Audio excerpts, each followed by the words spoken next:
It was around when I was 13 or 14, and you kind of find yourself trying to pick and choose your friends, and also at the same time, you're not really worried about what you want to accomplish at that time, but what people you want to hang out with. I wanted to fit in. Wasn't a popular kid in school, and it made me forget about all that. Like, oh yeah, everybody else is doing it, so I'm gonna do it. Friends were doing it. I just wanted to jump right in and have fun. I did drugs because it seemed like it was fun. It was the cool thing to do. The cool thing to do was to get high, go to parties. Growing up, you struggling. Couldn't deal with life. So I didn't have to deal with life. I wouldn't listen to anyone. I was stubborn. Like as a rebellious thing. This is what the rebel kids were doing. I just wanted to see what it was like. I started experimenting with it. Experimenting with friends. First tried it because I was bored. I was always up to try something new. When I was growing up, we had this program that was just say no, just say no. People are just saying no, but they're not saying why. It's like telling a person no and then they go do it. Sparked my interest on drugs. I knew that they were bad, and I always heard about this addiction, but I didn't know what it meant. That's probably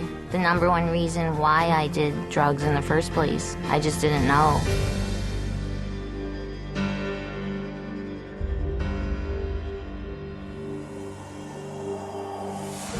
Drugs are everywhere. They're in magazines, movies, TV shows, billboards. They're all over the place. In the movies they make it look cool, but in real life it's not cool. It's a serious problem. And a lot of times they try to glamorize drugs. Like make drug dealers or getting high look cool. But that's only in the movies. In real life, it's a whole different story. All drugs, whether we're talking about alcohol, marijuana, LSD, these are all essentially poisons. It would depend on the amount that you take. I mean, a lesser amount might just speed you up, make you feel really active. Stronger amount or a stronger dosage would act as a sedative, make you slow, sluggish, tired. And even more amounts, it would kill you. You'd have an overdose. Every drug works in these stages. It's only really the amount needed to make the effect that's the difference from drug to drug. A person who's taking drugs, whether for physical pain or just to try and block off any sensations they don't want to feel, those sensations are actually just being pushed away and getting worse and worse. You're going to be totally numb and just not be able to feel anything. When you take drugs, the drug goes through your bloodstream, and later on in your life, that drug can, come back up and into a flashback when you use the drug. You could have taken LSD one day and like a year down the road it could come back into effect and you can start hallucinating again. And it's not just LSD, it's every drug. So you can get hit with the effects of a drug even a long time after you stop taking them. Drugs definitely affect the mind. Everything you see around you is different than what's really going on. You can't hear correctly, see correctly. All of your senses are totally thrown off. Your perception is definitely distorted. It makes it dangerous for you and others because you don't know what's going on. You can't handle things, the way they're supposed to be handled. Drugs affect your memory so much. It doesn't matter if you're taking them for a long time or just a short period of time. I know, when I first started studying and stuff more, I really couldn't concentrate, couldn't pay attention. I went from a straight A student to a B- student, C student. Then I quit going to school and I would get really frustrated. It's like your brain won't function. You can't think straight. Like everything is messed up. I never got anything done. I would start on something and I wouldn't finish it. It just didn't happen. It was just unbearable. I couldn't deal with life at all. I couldn't get a job because I was just out of it completely. My decisions were based off of, what this drug is telling me to do rather than, what I want to do. I got them from friends in school. 2 friends. A friend of mine. My older brother's friends. Bunch of girlfriends. Boyfriend. Ex-boyfriend. Older guy. My dad. My cousin. My brother. My older sister. Older kids. My buddy just said, you can do it every once in a while, it'll be no problem. Told us it was going to be the best thing we've ever done. You can do it once, you'll be fine. It's not going to hurt you, really. It's just a little pick-me-up. You can't get addicted to it. They said it's not something that you're going to be taking every day. It's just something that you can take when you want to have fun. Oh, this is going to be a fun time. It's a fun drug to be on. Makes you easier to talk to girls, and they said it'll bring you up. It's gonna make you feel different. You're gonna like it. You're gonna feel good. It's all in your face. That's the thing to do. All it is taking a drug dealer's word for it. When you're trying to get someone hooked, you'll say whatever you can to get a customer. You're lying for them to believe you so you can make money. I would tell people it's fun, makes you energetic, makes you more likable. It's something, you know, people want to be around. I'd tell them whatever they wanted to hear in order to pick that first one up. You know, when I was 12 years old, I didn't say, hey, I want to be 24 in rehab. I never said that to myself. You know, but that's what became true, you know, and I never thought about it when I was 13 years old. I started smoking pot. I was that kid that started out with marijuana and played around with certain party drugs, whatnot, and I told myself specifically that I would never do certain things, cocaine, heroin, and it only took a short time for me to finally accept it and be like, okay, I'll try that. I had no idea where it would lead me, to almost dying, to stealing, lying, cheating, ruining relationships. It didn't matter. I didn't get into sports. I didn't get into the clubs. I didn't even go to prom. Left me with living on the streets without a family, you know, and is that what I set out to be? No. You know what I mean? I was just set out to have a good time at college parties. The drugs robbed me of all the pleasure of life. The drugs took away my family. The drugs took away my girlfriend, my friends. I looked back on 5-6 years of my life and saw that all I had done is absolutely just ruined incredible opportunities that I had to have success and hurt all the people around me. It's not just something that's going to affect tomorrow, it's going to affect forever. You don't have to find out everything for yourself. You don't have to find out what a car accident experience is like. Do yourself a favor. Don't fall into the same footsteps as so many other people have. And realize that you could be the guy living under the bridge shooting heroin. You might think you won't get like that. None of us ever did, and we wound up in those same shoes. What I would tell people is just, I would give them my story. I would tell them my exact story. I would tell them my story. A story like mine. The insanity of my story. Ultimately, it comes down to their own decision making. You have to get the facts, check the statistics. Find out for yourself. Find out for yourself. Find out the actual truth of what these are and what they're going to do to your life. I would just say to anybody, you know, if you're going to do something, you know, if you're really going to do something, go educate yourself on it beforehand. I think there's a lot of truth in that. A backyard in Soweto, South Africa's largest township. Twin brothers Marvin and Eagle come here every day to get nyaupi. It's a form of low-grade heroin, cut with other substances, and it's far cheaper than purer forms of the drug. It's sold widely across South Africa. There's little fear of prosecution. Police, you are dealing with them. The one man, their salaries are small, so they take the stuff from police station or to other dealers. They bring it here.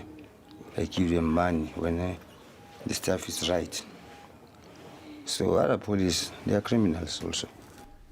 According to a recent study, poor policing is behind the growing heroin crisis in South Africa. Of their €4 daily income as car guards, Marvin and Eagle spend half on nyaupi. The one who takes the first hit draws blood into the syringe. He then injects this into his brother's vein. This dangerous practice is called Bluetoothing. It saves money but transmits deadly diseases. The twins hope to be able to get clean one day. Vodka, Tequila, scotch, beer, wine, rum, gin, whiskey, Alcohol. Alcohol probably took 20 years of my life, and you can't get that back. Alcohol is a drug, which most people don't think it is, but it actually is. It's classed as a depressant, meaning it slows down vital functions in the body. Alcohol is made through the fermentation of fruits and grains. The process of fermentation is basically letting fruit sit and rot until it can produce a mind-altering effect when you drink it. There's different types of things you can drink that have different amounts of alcohol in them. Like a beer, if you just drink beer, that has 2 to 6% alcohol. Wine is about 8 to 20% alcohol. And then you got your hard liquors, which are like vodka or whiskey, which are about 40 to 50% alcohol. When someone drinks 2 or more drinks, it acts as a stimulant. When they drink more than that, it acts as a depressant. If you binge drink, what you're doing is you're just drinking repeatedly over and over large amounts and large quantities of alcohol. If you put that much alcohol in your system at one time, you can get alcohol poisoning, which could lead you to go into a coma or even kill you. 12 years old. I was in the 7th grade. When I was in 8th grade, I think I was 13 years old. It became very regular at 14 years of age. 15 years old when I first started drinking. 17 years old, starting going out to parties, doing things like that. At first, drinking was a sociable thing, you know. I drank with my friends. Thought I was really cool going out with all the older guys, and I'd try to show off in front of them and drink myself stupid. I just go out and party all night. By the time I was probably 15 is where I started drinking at school. Putting it in a water bottle, I would take vodka or gin, something clear that looked like water, and I would just drink in class and pop mints in my mouth. We'd go in, break into his parents' liquor cabinet, fill up our super big gulps full of ice and Everclear, and then stop by 7-Eleven and fill the rest of it up with Coke, and then make it to first period. I was drinking not just at parties and stuff, but after classes and after work and even at work. I waited tables, so it was very easy access to alcohol. It was just hard to say no. It was so readily available, and it was constantly there. My drug problem wasn't something that happened immediately. It happened so slowly that I missed the fact that I was addicted to it. It became routine, a way of life. The only type of people I would hang out with were people who were using drugs or drinking alcohol. And it got to the point where that's all I cared about. It became far more than just a partying thing. It was a necessity. Without having alcohol in me, I could not function. I kind of became a loner because all I ever wanted to do was just drink and drink and drink. It felt like it was my only friend. Felt like that it was always there for me somewhere. You know, when things were going bad, I could always have a few drinks. Well, for me, it was never a few drinks. It was always a lot of drinks. I was consuming about 30 beers a day, a whole case of beer, and 3/4 of a gallon of light rum. I would essentially have that and black out every night. I could do nothing but drink 24/7, drink, pass out, drink, pass out. I literally started drinking so much that I would shake if I didn't have a drink. When I would not drink, I'd get extremely sick, deathly sick. Just really achy all over, and you have headaches, and you're so dehydrated that you have no energy. Alcohol had been, in and out my body so much that it had tore away some of the lining of my esophagus, and blood was creeping in. I was a physical disaster. I was that far in my addiction of physical withdrawal that when I shut that alcohol intake off, my body tried to shut down. The actual withdrawal from alcohol can kill you, for one thing, if it's too intense. Your body has no vitamins or is dehydrated, and you can have DTs, you can seizure to death. It's terrible. I got a phone call, that my father was in the hospital and that he was really, really sick. And that he wasn't going to make it. So the next day I got on a plane to go home. And my only way to confront this was to drink alcohol.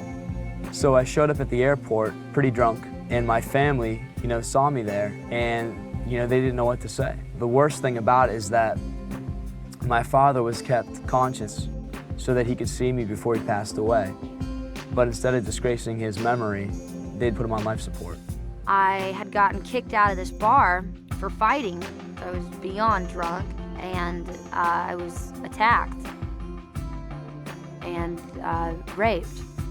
And I went home, and I stayed in my apartment for a week. My mom would come knocking on the door. I'd pretend I wasn't home. I felt like it was my fault. I was the one that was at that bar. I was the one that was getting drunk. I went home, and I had a roommate. And for some reason, we got into an argument, which resulted in a fight, and the cops got called. I blacked out for part of it, so I couldn't figure out why I was waking up in jail. I drank some beer there at the bar inside the airport. I just ordered another beer and put my backpack on and started walking through the terminal smoking a cigarette. I didn't care what I was supposed to be doing, and I ended up getting a fight with the police there at the airport. And I woke up in jail. I had staples in my head. In the military, I woke up and I actually had to crawl on my hands and knees off the flight deck of the carrier because I couldn't walk. And then I got discharged from that and lost a girlfriend and a kid and my whole life. I drank to blackout one night. Well, sometime about an hour later, I got back up. I went to my bedroom. My wife wasn't there. I went to the girls' bedroom, and they were all in the bed together, basically hiding from me through a blackout. And I decided right then that I couldn't stay there anymore. I was afraid I was going to hurt someone in a blackout. You know, I haven't had a drink in 3 years, yet I'm reminded daily of my alcohol abuse because of the long-term effects. I have horrible short-term memory, and it makes everyday life very difficult for me. Just remembering names, remembering how to do things. As a result of alcohol, I had high blood pressure, and I still have it. Destroys your internal organs, and I mean, it can destroy your brain functions, your handwriting, small motor skills. It's definitely a poison. I have liver pains, bone and muscle aches that just used to not be there, and it's not from age. I'm not that old. I should be in my prime right now, and I've probably aged myself 20 years through alcohol abuse. Alcohol is slow to kill, but it's the most hideous form of death. If I had known how sneaky and dangerous and insidious alcohol is, if somebody had kind of told me, and if I had known that it's not this symbol for a good time, I think that would have made a difference. It's not like some of the other drugs that instantly after your first time you're hooked and you're addicted to it. A lot of times, you know, most of my friends didn't even like the taste of beer when they first started drinking. It started out as something that was fun, something we did on weekends. How it progressed to an everyday, all-day thing is beyond me. I have no answer to that. I do not understand how that happened, but it did. It's nothing but misery. The last 12, 13 years of my life, I've spent probably over $500,000, and over 4 or 5 years of that has been institutionalized, whether it be in a alcohol treatment rehab facility or, you know, incarcerated. Alcohol's just as bad, if not worse, than heroin or barbiturates or anything else. I don't know, if 60% of people go out to drink and get drunk, chances are that they're gonna lead to something else and they're gonna end up on the downward spiral. I may not be very old, but I have definitely seen some hellish things from alcohol. To be honest, I didn't think someone could get to the point that I was at my age. I thought that took years and years, but no, downward spiral. It might seem fun at the beginning, but after you get stuck in that lifestyle for years. Glow. Yay. Diesel. White. Rocket fuel. Powder. Nose candy. Yayo. Snow White. Coke. Dust. Cocaine. You have no clue what demons and problems that you're about to encounter when you decide to do coke. Cocaine is manufactured from the coca plant. There's a certain process where they extract the actual cocaine properties from the plant and they refine it down into a powder. Even though it's basically considered powder form, when you buy it, it's still kind of clumpy because it comes off a block. Cocaine's can be cut with glass, it can be cut with Drano, just to get the users to get that first burn in their nose, so the rest of the night they're numb, they don't feel what they're sniffing. People from very young ages to senior citizens use cocaine. It's not prejudice. It's considered a rich man's drug, but even teens can afford it at lower and lower costs. So once a person is addicted, the price skyrockets because they need more and more, and it gets more expensive to have the habit. There's a lot of different ways to do this drug. I just snorted it. Mostly for me, I smoked and snorted it. You can smoke it, you can shoot it. It can be injected into the bloodstream through IV needles.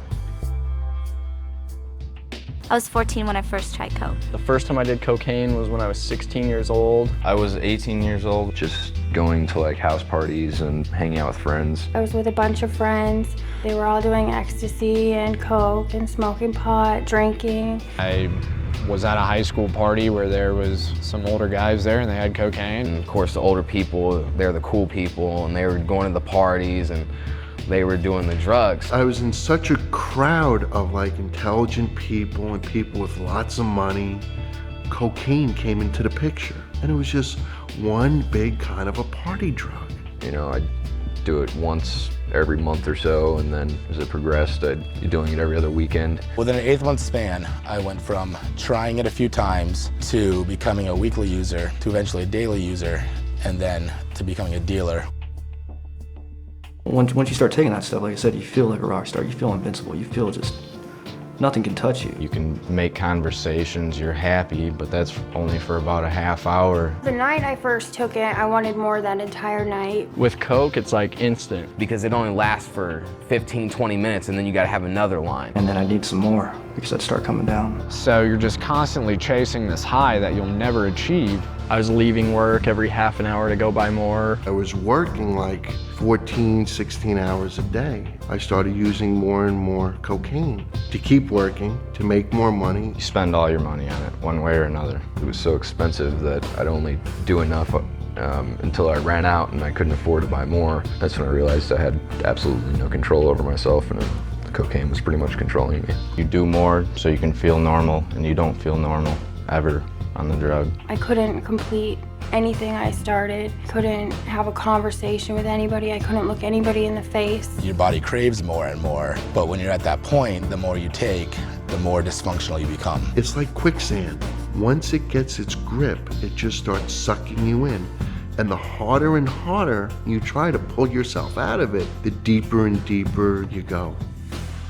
I'd wake up in the morning, if I didn't have it, the first thing I'd think of was a 9mm in my head. Thought I needed it to get up. I thought I needed it to go to sleep or anything like that. The couple days after you do cocaine, your muscles ache, your sinuses are real bad, your nose starts bleeding. My nose hurt so bad from doing it that I couldn't sleep without having lines set out for me, so that when I would wake up throughout the night, I could do some just to numb the pain. I would go through extreme hot and cold flashes, very severe night sweats. Like I can't sleep, feeling disgusting. The chills, the shaking. I was doing so much cocaine that I was actually hallucinating. And depending on the time, actually sit there and talk to myself because I was going crazy.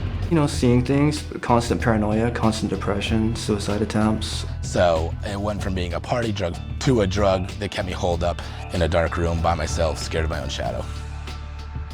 I was in the business, family business with my father, paying the bills. I was an accounts payable for him. I basically advanced myself $30,000 within 3 months and almost put the business under. I was making a lot of money at the time.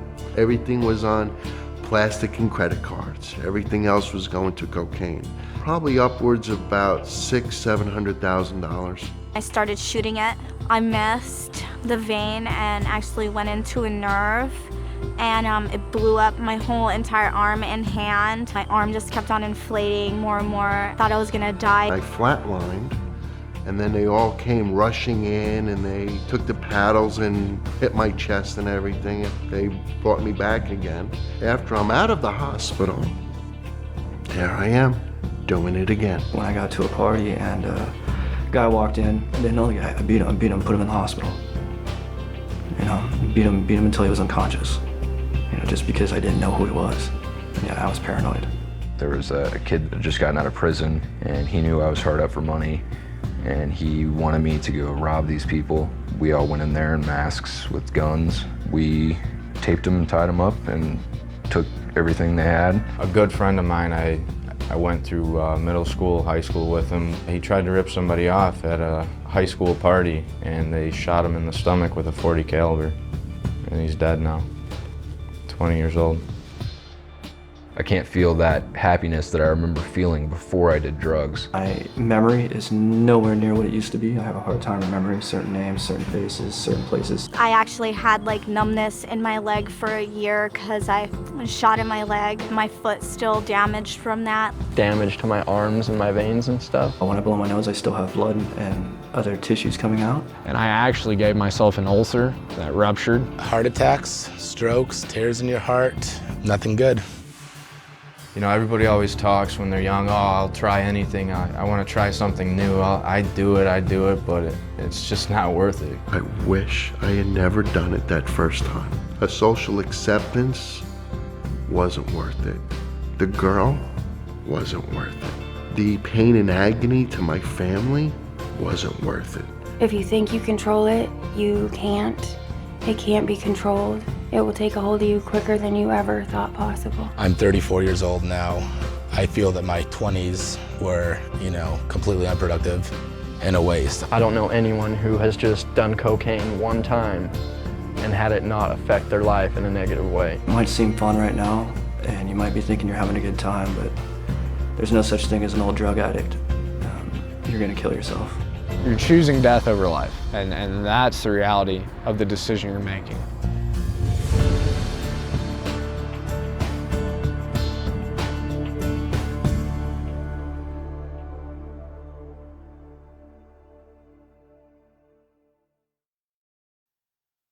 Base. White. Butter. Rock. Crank. Sleep. Flavor. Yellow. Crack. Glow. Work. Crack cocaine. It will ruin your life. You will have nothing after you smoke crack. Crack was basically like the refined form of cocaine. When you have cocaine, obviously it's cut with a few things, and then what you do with crack is you heat it up and it burns off all that stuff, which means that you have the pure cocaine. It's 80% to 100% more pure than cocaine. Crack gets its name from the sound it makes when you smoke it. It's like a crackling and popping sound. It comes in block or crystal form and ranges in colors from white to yellow to pale rose. You know, it's not translucent, you can't see through it. It looks like a rock. It's hard like a rock. You can just snort it. I snorted it. Shot it up while I would smoke it. Put it in the pipe and smoke it. You can snort it, inject it, or smoke it. I did it for my first time on my 13th birthday. Around 17. I was 21 when I first smoked crack cocaine. I'd say 23 to 24 years old. It was curiosity, my buddies were doing it. My friends asked me to try some cocaine. We ran out that night and our drug dealer offered us crack instead. Boyfriend told me this is gonna be fun. You can do it just once, it's not gonna be a big deal. And so I tried it. I took them just to be cool, just to fit in. And I smoked it, and within the first 20 minutes of starting to smoke it, I was scraping the pipe. I had run out, was looking on the floor to see if I had dropped any. After about 10, 15 minutes afterwards, I really wanted it again. Right when you take the first hit and you blow out, you're like instantly high. And that's what you're reaching for every single time. Thought that, if I kept smoking it, I would get it, and I never did. That's what makes it addictive, is you never reach that same level of high that you did when you very first hit it. And you spend days and days and days chasing that same high. Started spending all my money on it, started skipping work. I would sit and smoke thousands of dollars, no problem. The come down is the most horrible part of crack. I mean, you can't sleep, you can't think, you don't want anybody to be around you, you want to just curl up in a ball and cry. You're nauseous and you're sick to your stomach. Slow thinking, lethargic feeling, not wanting to do anything. I didn't sleep for a long time. I started with like a little bit seeing stuff. It makes you insane. You're gonna do anything that you possibly can to avoid that because it hurts. Your heart feels like it's gonna pop out of your chest because it's going so fast, and you honestly feel like you might die. I was living on the streets, sleeping in abandoned garages, eating out of garbage cans. One time I went over to one of the guy's house. I went inside, the guy's like, this is what it is. And I tried to argue prices with him, which wasn't at all intelligent.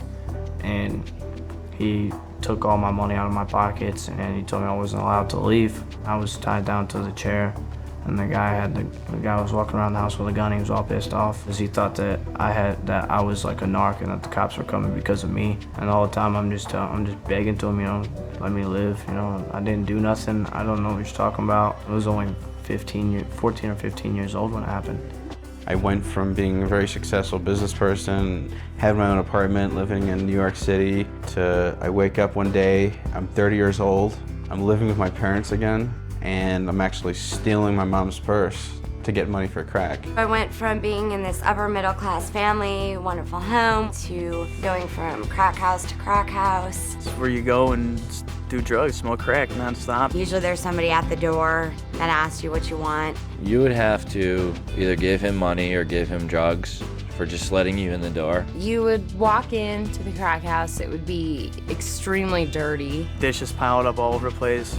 Like I said, cockroaches on the ground crawling all over. You walk around the house, it doesn't matter if there's babies there, it doesn't matter if there's young children, there's crack pipes all over, there's the paraphernalia that goes along with using it. People that have been there for 2-3 days just all strung out in the corner. A guy came in to buy some crack and he had a bunch of money. They sold him some fake crack. So he came back in the house and Pretty much like 7 guys just jumped him and took his money and beat him up pretty bad. You know, there's blood everywhere, and, you know, they laugh about it because it's funny to them, you know. They got money and they got to keep their drugs. I've seen females sell their children. I've seen mothers not even care about their children, just for some crack.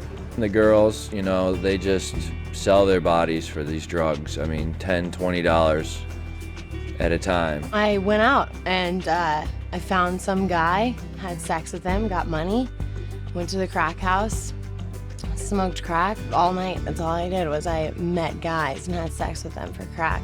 I didn't want to be called a crackhead, but that's what I became. Nobody wants to talk to you because of what you're doing. You know, the ones that love you cry when they talk to you. My mom couldn't sleep, ever.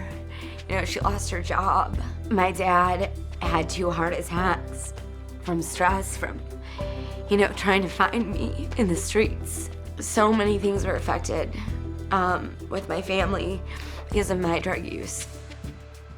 I lost who I was. Over the 6 years, it was like I turned into someone that I never thought I would be. My focus isn't as sharp as it used to be. You'll still have your mood swings. You'll still have anxiety. I still can't breathe right. I mean, walking up a hill or walking up the steps, I can't breathe. It hurts. Think you're gonna get this like great sensation, and you only get it once. You're gonna be fighting to get it for the rest of your life. It's not glamorous at all. I mean, jail, prison, you're gonna get caught up eventually. You're either gonna end up in jail, you're gonna end up dead, or you're gonna have to go to rehab. If I didn't have drugs in my life, I'd achieved and accomplished so much more. It's a lot of pain, turmoil, trouble, heartache, and it's not worth it. If I had somebody's story like mine, or if I had more education on crack cocaine, I would have never picked it up, ever. If I would have known what it would have done to me physically, would have done to my family, what it did to my career, just all that stuff, I wouldn't have done it, you know. It was something that I tried and regretted. It's a hard decision to make for yourself, but it's a decision that judges the rest of your life. You know, somebody says, oh, let's try this at a party, we're just gonna have fun tonight. You know, it's a weekend thing. But it's not like that, you know? It's not just a weekend thing, and it starts off so simple and turns into a nightmare.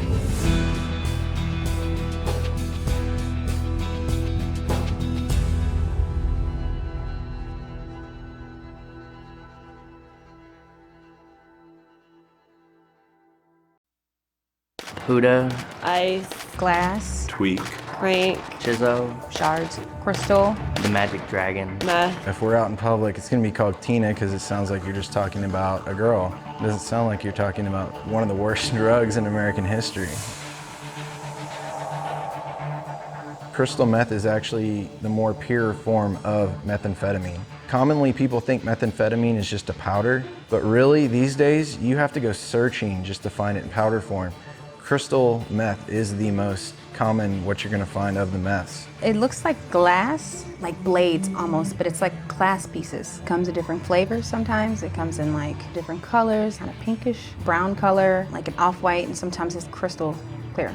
And there is also another thing, it's called peanut butter crank. It actually looks like peanut butter, smells like peanut butter, and it's basically pure speed. It's more pure form of crystal meth. It's made out of Everything underneath the hood of your car and your kitchen sink. ammonia, Driveway cleaner, lye, gun bluing. Battery acid. pesticides. It's basically ingredients that if you ingested any of them would pretty much kill you or send you to the hospital in serious condition. And I know that the people that manufacture it, you know, can get blown up and they die. It's strictly just toxic poison. For every 1 pound of meth that you make, you get 6 pounds of toxic waste. It's going to cause irreversible damage. Originally started out snorting it. Snort it, smoke it, shoot it, whatever, you know. I'd snort it, shoot it. And I would ingest it as well. I tried it every way that you could do it, and I just kept gradually going up and, you know, trying to get that better high until I was, you know, slamming it multiple times in the day. I was 13 when I first started doing it. Started about the age of 16. First time I did it, I was 17. I was at my brother's house, just sitting out there smoking it, and he offered it to me. Got into it because I wanted to impress a guy. It was utter curiosity, maybe boredom. I started off just having fun and hanging out. It was a social thing. My parents in my school sent me to a rehab because I got caught smoking weed at school. Just met some people there and I started you know, hanging out with them when I got out, and they introduced me to it. One day they pulled out, you know, a crystal meth pipe and were smoking it, and I had no idea what it was. I thought, okay, well, this can't be that bad, you know, everyone else is doing it. I decided since I already smoked marijuana, maybe try this meth thing, so big mistake. Once I tried it that one time, just this instant euphoria, like it probably kicked in within 10 to 30 seconds of smoking it. You know, at first you feel really good, and I felt like I was on top of the world. And it lasts for quite a long time, you know, for some people up to 12 hours. When you come down from it, it's like the complete opposite. And I started coming off of it the next morning. That's when I actually called the drug dealer and said, is this supposed to happen? He's like, yeah, but there's an easy remedy, you just do more. Or once you start and get going, there's no stopping it. My body would ache, like I had just gotten over or had like the worst flu ever. Throwing up, couldn't hold anything down, and I was yellow on top of it. Lethargic all the time, really hard on your body. I came out of the military, I was weighing like, 180, and within 6 months, I was down to like 135. Went and saw a friend, and she's like, what have you been doing? You look like a stick. I had spots in my head about this big of hair, like literally gone, like a baby's butt. I mean, you can tell when somebody's on meth, it definitely takes its toll on you physically. I started getting like more psychotic. Like my boyfriend and his friend would be talking, and I would swear that they were talking in code. You know, I would be hallucinating so bad where I'd see things in my room, see things that weren't there like bugs, or see things crawling on me, picking at my arm and trying to get these bugs out of my arm. I spent 6 hours not moving other than picking at my face in front of the mirror. By the end of the night, I had huge gashes all over my face, you know. I'd have them on my arms, I'd have them on my legs. I was up for like my 8th day with no sleep and no food, watching the walls move. I'd been up for 37 days on meth, and I was looking out my window in the backyard, and I was absolutely positive the police were there. And they were in the bushes, they were in the trees, they were waiting to bust me, they were waiting to bust all my friends. So picked up the phone and I called 911, and I told the dispatcher that if you guys are gonna sit in my backyard and just watch me, why don't you come and arrest me? And all my friends at that point just left. The police came, they surrounded my house. Eventually they had to get me and tackle me and get me out of the house. Ended up taking me away. I'm thinking people were chasing after me. I actually went to a family member's house, and they ended up calling the cops on me because they didn't know what was wrong with me. Woke up in a padded room, and I spent a week in a mental hospital. And you just go crazy on it because you're tweaking. You're not thinking straight. Kind of gets your wheels turning real fast. You're just moving like 100 miles per hour, like in your head. Your thoughts, everything's just going boom, boom, boom, like really fast. You'll start projects without being able to finish them, or you can't concentrate on any one thing. Just constant motion, and you're doing absolutely nothing. I had to calm myself down, panic attacks and stuff. I would just start getting real irritable, cranky, tired. You get depressed. Feel worthless. I remember just wanting to lay in bed and sleep my life away. That was the only way I could function, is if I did just do a shot. Just needed that and wanted it, and was gonna do anything to get it at that point. Wouldn't have any problem going to your house, kicking your door in, robbing you for everything you had, just to get it.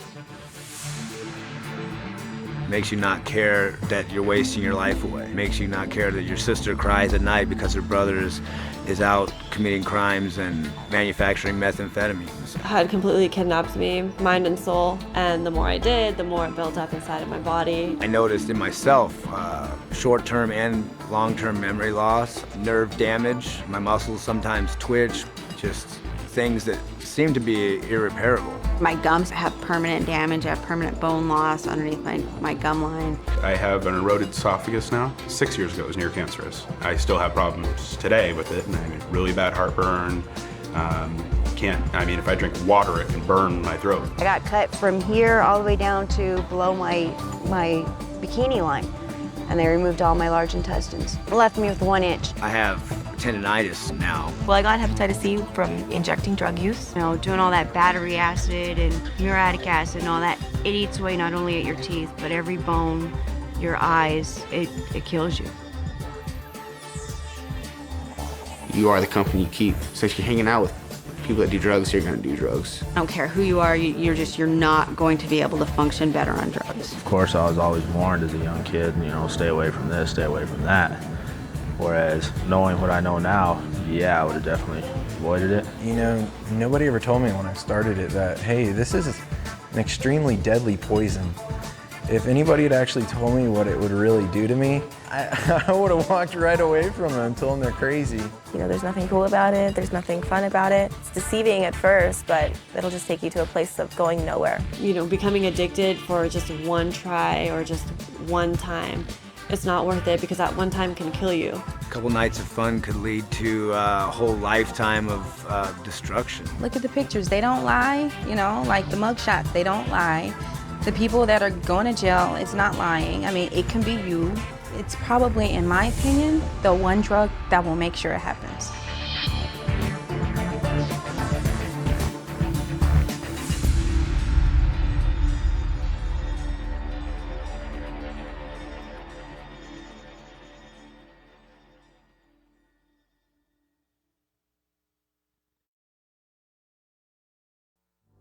Skittles, pills, X, triple stacks, rolls, smiley faces, E-bombs, MDMA, Molly, beans, ecstasy. It's not worth the momentary high. It just sucks the life out of you. It sucks the happiness out of you. Ecstasy is a synthetic or man-made mind-altering drug. It can have other qualities like as a stimulant, a depressant, or hallucinogenic. They're almost the size of like an Advil or something, and they have different pictures, and they're all different colors. I mean, it's a designer drug. It's made with all different types of chemicals. You never know what's in it. The facts are is that it's not just in nightclubs or raves anymore. It's in our own homes. Kids are taking it, and teenagers are taking it. Adults are taking it for fun. They think it's a recreational drug, and it's not. It's much more serious than that. Well, it started out as parties. It started out like me and my boyfriend would go to a party. 90 to 100% of the people were on ecstasy when I was at parties. I mean, there's so many different varieties of it out there, whether it's cut with methamphetamine like heroin, some's cut with more dope than others. So when I took ecstasy, where I was hallucinating so heavily, it was because the batch had acid in it or LSD in it. It was a speed-based ecstasy pill. And I was so wired up, I had foam coming out of the side of my mouth. There's just so many things that play a factor in it. It's pretty unknown. I've been to raves and seen countless people taken away in ambulances. Just, you never know what you're gonna get in that pill. It was the summer out of 8th grade. I was about 16, the first time I took ecstasy. I was 18, I just got out of high school and was moving into my first college apartment. As a freshman in college, that would have been 19 years old. I went to celebrate my 21st birthday with a bunch of friends, and I went to this club, and one of my friends pulled me aside in the bathroom and said, hey, I mean, you feel really good right now. I have something that'll make you feel even better. They'd be like, okay, if you take this ecstasy right now, you're gonna feel so great. You're gonna feel like you're on top of the world. Just try it, come on. And I was pretty worried. Was this really addictive? What would it do to you? And he just said, oh, no, it's like this really big thing. It's really, really big on the nightclub scene. And it's not that bad. It's not like you get addicted to it or anything. It had a little dolphin stamp on it, and well, I thought, okay, this can't be bad. I mean, one small little pill, no big deal. So me and a bunch of my girlfriends took it, and we were partying all night long, but then the next morning I didn't realize what it had done to me because I was so depressed. It just sucked like all the happiness out of me. The next day I woke up and I just felt so bad. The first thing I thought was, you know what, like, I can't wait to take more X because I just don't want to feel like this. And, you know, for the next few days after I took it, I felt like crap. The next time you take it, it's like you have to take 4 to 5 pills. But when you come down, all you want is to go back up again because you just hit that depression. And next thing you know, you're like taking 9 to 10 pills, not even getting close to that first time. Just stuck in your head, what, I'm such a loser, I'm this, I'm that, you know what I mean? And I'll never do this drug again, and then half an hour to an hour later, you're doing it again because it's the only thing that makes you feel better. And so it pretty much was like a revolving door, just like trying to get happy, then getting sad, then happy, then sad, and just kept getting worse and worse. So you're almost scared to come down from it because you don't know what's gonna happen when you come down. Because you're so depressed, you feel so bad, your body feels so terrible. You can't sleep, you can't eat, you're like extremely hot and sweating. I was being up and down every day. My emotions were so dysfunctional, they didn't make any sense to me. I didn't know what was going on with my body. I felt like a different person. I felt, You know, I wasn't okay with myself. I felt like a different guy when I was on it. It just really warps the brain, and I think it changes a person's personality. And unfortunately, it's been heavily promoted that it's okay, it's a party drug, it's a love drug, and really it's a dangerous drug. Take it to a nightclub and you'll go and you'll dance and you're not worried about, you know, going and getting water or whether or not your heart's about to explode, it's pumping so fast. The whole time I was high on ecstasy, I'd be clenching my jaw. You literally just want to go bite down and clench your teeth the whole time. You can overdose, you can overheat your body, you can dehydrate your body and pass out. It's just like this urge to go, go, go. I would dance until I couldn't, until I was blacked out. I actually have witnessed more than once somebody dying from the first time of taking ecstasy. It made me somebody who I wasn't. I mean, I was fulfilling my addiction. Whether it's through running prostitution rings, gambling rings, selling drugs to kids. I drove on ecstasy a couple times. I had no idea what was really going on. I know I would see a stop sign or a stoplight and I'd be like, wow, that's really, really red. I didn't make the connection, well, it's a red light. I think I should stop my car now. Driving under the influence of ecstasy, I didn't make those connections at all. We were probably 16 or 17, and I was the only one who was on ecstasy, and everybody else was drinking. So the police came and saw us, and everybody was acting drunk and silly, and they took me and put me into jail for the night and held me there. At the time, I thought it was hilarious because I didn't care about anything. I was on ecstasy, but then the next morning, I'm like, oh my God, I'm in jail right now. I got caught with ecstasy on me, got thrown in jail in a really run-down area of South Carolina. And I was on ecstasy and I was extremely depressed in jail around these really big guys threatening to basically beat me up. We went out to a club one night and I had taken, 2 or 3 rolls, and I got in the club and I started pouring the sweat. I ended up passing out and they had to throw me into a cold shower. I was passed out, but the people who worked in the club would drag me out of the nightclub because they don't want you to die in their club. So they'll drag you out to the sidewalk and leave you there until the ambulance comes in and takes you away. I blacked out for God knows how long and woke up in a tub of ice with my friends around me, the fear in their faces of not knowing if I was alive or not. And the craziest part about it is, in a situation like that, because drugs are involved, you don't know whether to call an ambulance or what to do because you have the fear of getting in trouble for it too. Basically, I could have died because they didn't know what to do. Ecstasy, that's such a new and designer drug over the last decade or so. They really don't even still know the long-term effects of it themselves because it depends on what type you're using. It causes brain damage, and when you have brain damage, that can cause effects on various things such as coordination, certain dexterities, communication. I had, for a long time, jaw pain. I've had teeth problems for a long time after I took them. Like when I see a doctor and stuff, they tell me my worst repercussions are down the road. You know what I mean, with the drug abuse I did. They didn't tell me that I was going to become very addicted to this. I was going to become extremely depressed. I was going to develop a, $200 or $300 habit a week on this stuff. That I'd have to go to rehabs. That I was going to be arrested 3 times. That I was going to be thrown in jail 2 times. That I was going to have to total 3 cars. Nobody really ever told me about that stuff, the first time I took ecstasy. It seems like it's a lot of fun, and you think that everybody else is doing it, or they look like they're having a great time, but in reality, it's evil. I mean, it'll take control of you and run your life for you. If I knew what I knew now and I could go back, I never would have touched a drug. I mean, like I said, when I went into it, I didn't think it was going to do any damage. It seemed like a normal thing for me, to take ecstasy. That a lot of people took ecstasy and they ended up doing fine, but that's not the case. Nothing bad may happen. Cool, that's fine. Take these next 3 weeks.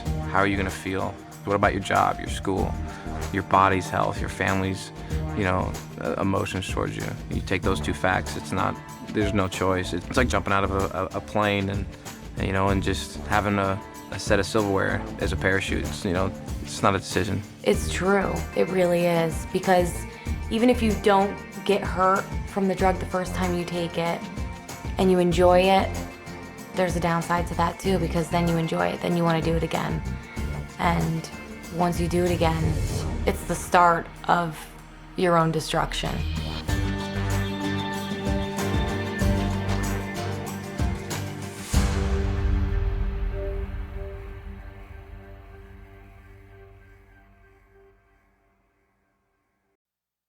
Smack, dope, H, big H, horse, Helda, boy, girl, black, tar, diesel, Shiva, dog food, junk, heroin. It will take everything you've ever loved and it will destroy it. Heroin comes from a poppy plant which grows in big stalks, and it's got this big bulb on the end of it. They extract the white substance by scraping the bulb with a knife, and this milky substance comes out, and they start the refining process. The opium is refined into morphine, which is further refined into making other forms of heroin. Most of it's brought from Afghanistan. And when you're in the West Coast, it usually comes from Mexico. On the East Coast, there's powdered heroin, which is the gray, brown powder-like substance, and then on the West Coast would be the actual tar heroin, which is like a sticky tar-like substance. Heroin is usually cut with other things such as either arsenic or other drugs just to make it cheaper, make more money for the dealers. You never know exactly what they put in it, so it's very, very high risk of ODing. One shot, you could die. It can be smoked, snorted, and shot with a needle. Started off smoking heroin. I would just smoke it because I was told that that wouldn't be as addictive as using needles. I would start out snorting it, and I wouldn't get that rush anymore, that good feeling that you're always searching for every time you want to do or snort heroin. And eventually the rush doesn't happen anymore, so you turn to the needle. I was about 17 years old when I first tried it. First time I was 18. 19 years old. First time I did heroin, I was 14 years old. It was a friend of mine that introduced it to me. My boyfriend at the time. One of my buddies just came and showed me it, and I tried it. That was it. I decided, okay, something new. Something to make me feel okay with myself and believe I'd be functional. It started off as, fun. Let's get high. But the problem with heroin is you can't just do it one time. At first, I didn't really think I was addicted. I just wanted to try it a few times. But once you do it, it's you start becoming sick. You start going through withdrawal. The cravings are absolutely worse than any other drug that I had ever done. The sickness is so intense, you would rather die than go through that. After I started feeling the effects of it, the side effects, the withdrawal symptoms, and I didn't know what was going on. Hot sweats and cold chills at the same time, like you just can't get comfortable.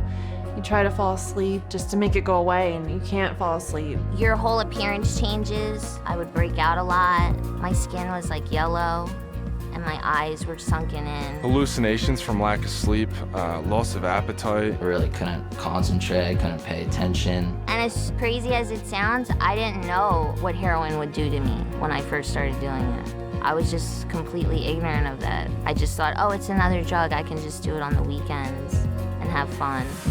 The reality of it is it is a big deal. I woke up in Long Beach not knowing how I got there, convulsing and like seizing. And, it had like a skyrocketing temperature of 107, just about dead out the door. I wound up on the street, homeless, nowhere to go. My family didn't know where I was.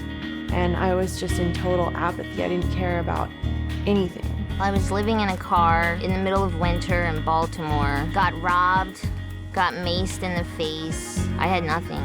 I was freezing and dying, alone. The house which my boyfriend and I were selling drugs out of got raided many times. One of the times, he hid in the attic and he made me answer the door. They came ramming in. One cop goes and shoves me against the wall, pushes me down the stairs, handcuffs us, and takes us away. I wanted to get high. I didn't have any money, so I looked at a couple bank statements that my mom got in, transferred over like $27,000 into my account.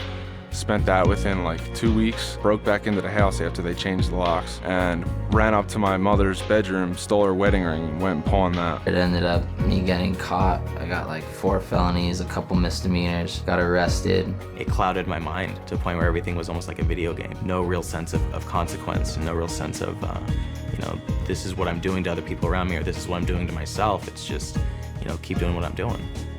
It was hell. It scared more of my parents than anything because it's just like, they wanted to know what they did as parents wrong. And it wasn't them, it was all about me. I didn't care. It destroyed my family, financially, mentally, and physically. You're not aware of the damage it's doing to you, not to mention your family. It destroyed my entire body. 2 years after I quit, I finally could digest a normal meal. My teeth were destroyed from it. I still get, restlessness. My joints and all my bones like constantly ache. I don't have veins in here anymore. And I actually have some wounds from it on each of my shoulders. I mean, I remember hearing, don't do it, just say no. And I had no idea what the reality was. If I had more information on heroin and the facts and the dangers about it, I definitely would have touched it. If I would have actually listened and learned some of the things that I know now, I would have never started doing drugs. You try drugs, it doesn't matter who you are. It doesn't matter how good of a person you are or what your goals are. The drugs can take it all away. It's not a joke, it's not a game. Don't think it's all gonna be fun and games, because it's not. And it never has ended that way for anyone. No little kid grows up thinking, one day I'm gonna be a heroin addict. They wanna be superheroes or firefighters or things like that. But if you start using, all those things get further away. It just becomes your life. That is your job. When you're a heroin addict, that's what you do. That's all you do.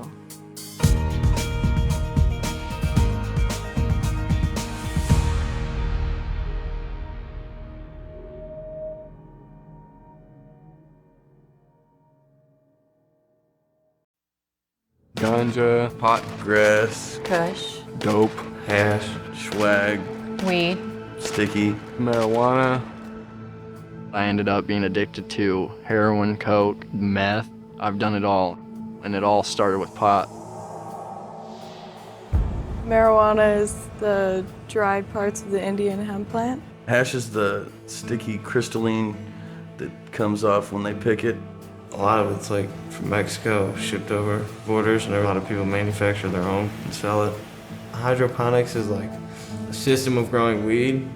There's a lot of science, there's a lot of chemistry that go into wanting to make it stronger and comparing it to what was available in the 60s and 70s. There is a huge difference in potency. It's so much more stronger. It's so much more intense and so much more damaging to the body. The main mind-altering drug ingredient in marijuana is THC. THC is what gets you high. This drug is a hallucinogen, distorts your reality. It can be green, brown, or gray. It's compressed most of the time, like into brick forms that are, real compressed, and they bag it into pounds and ounces, quarter ounces. So weed is either smoked or baked. You can smoke it from a bong, a pipe, you can roll it up as a joint. Some people, they'll dissolve the marijuana in butter and they'll make pop brownies, pop cookies, whatever food they want to ingest it with.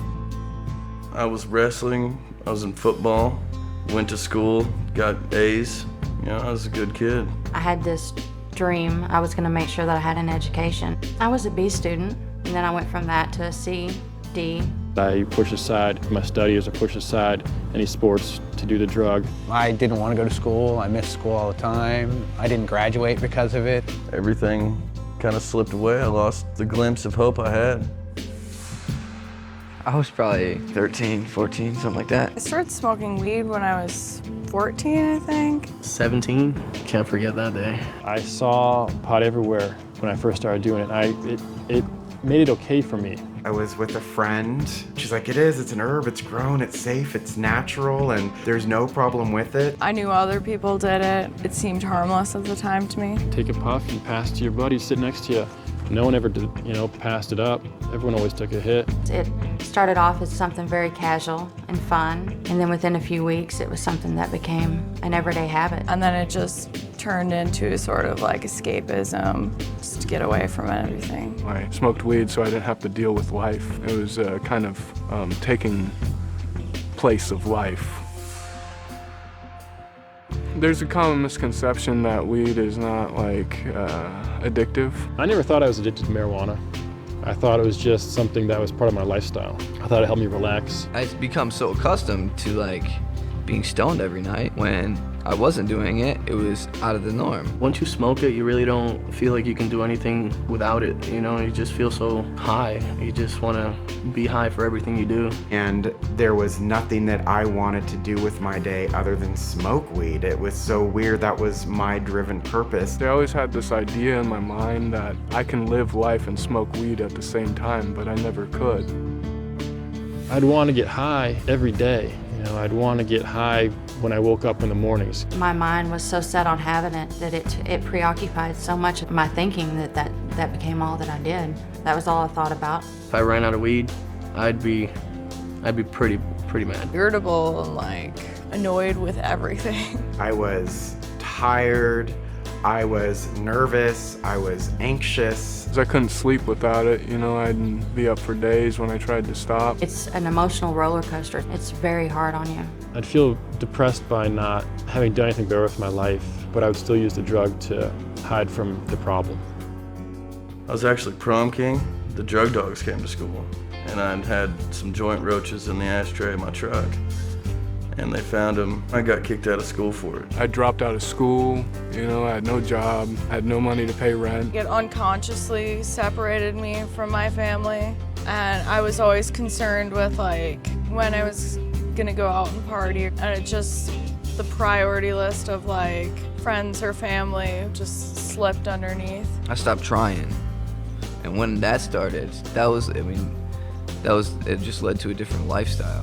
If I needed to get a job interview that included a drug test, I wouldn't take that job because I couldn't stop using it. I had a BMW, and I loved that car. I loved it. I was so high, and I just floored it, just went all out in it, and I took a curve and I lost it. Flipped the car over, and my first reaction, I had a quarter pound of weed in there, and my first reaction was grab the bag full of my weed. One of my friends was smoking pot, him and a buddy. He was going 80, went off the road and hit a tree, killed my other buddy. I wound up in prison. I served 3 years, 11 months, and 19 days. I've been locked up since I started smoking about 12 or 14 times. Went to jail and been facing charges ever since. Got a felony on my record. It ruins your chances to get a good job. It ruins your chances to get anywhere. Once you have a record, that's it. So it's not fun at all. People say marijuana is a gateway drug. You can argue that all you want, if it is or it isn't. The fact of the matter is, when you smoke pot, the people that you hang out with are going to have other drugs around you. Eventually, you're going to run into it. As much as I hate the word gateway drug, I'm the prime example of it, and I know lots of other people who followed the same path. I basically realized that my gateway to those drugs was the fact that I couldn't stop smoking weed on a daily basis, because eventually you build a tolerance and then you stop getting high. So you still crave a high. So you go out and look for other drugs. Which of course were even harder drugs. So that's how I tried coke, and I'll go over to another friend's house and people would show up with mushrooms. Hey, you want to buy mushrooms? After that I started doing cocaine and Oxycontin. Do some heroin. Introduced to coke, Xanax, ecstasy, all that stuff. I wouldn't have touched any of that stuff because I wouldn't even know what being high was.